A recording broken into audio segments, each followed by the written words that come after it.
Alright.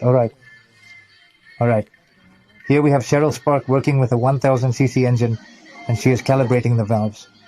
We are focusing on the exhaust valves and the intake valves during the first cycle, as indicated right here at this particular synchronization point, at the sync point.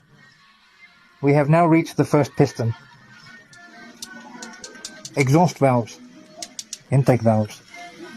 Since we don't have the appropriate tools at our disposal, but from my own experience, earlier on, we had been using this particular feeler gauge for the intake side, primarily because, as you are probably aware, the intake valve clearance needs to be set to 0.06. Since we do not have the proper tools, we use this blade. It should slide through smoothly. For the exhaust, we can't use this feeler gauge. The clearance needs... In this particular area, we use a component that is slightly thicker, which allows for more free movement, because naturally, it has more play. Because it is necessary for the exhaust opening to be larger than the intake opening, proper control can be maintained. Next, we proceed to the second stroke in the process.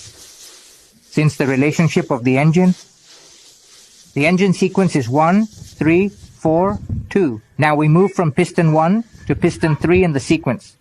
Here we do the same. We have already calibrated here. We make adjustments here, and now we have the third piston. Next, we move on to the fourth stroke, which corresponds to, I went overboard. Right over here at this spot. This is what happens during the fourth stroke. Check piston 4's exhaust. 4, I validate the emission of piston 4. And in this manner, we proceed with the second timing cycle, where we rotate the engine once again in this direction.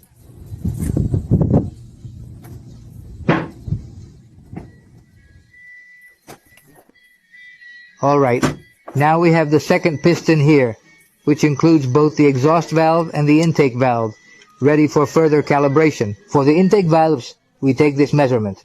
Again, I repeat, we do not have the proper tools. However, according to the manual, the intake valve calibration should ideally be set within the range of 0.6 to 0.9. Why did I do this on this spark plug? The fuel consumption was too high. Meanwhile, I have a spark plug that I will show in another reel. So for the exhaust valves, I used double the thickness of the feeler gauge, with a little bit more.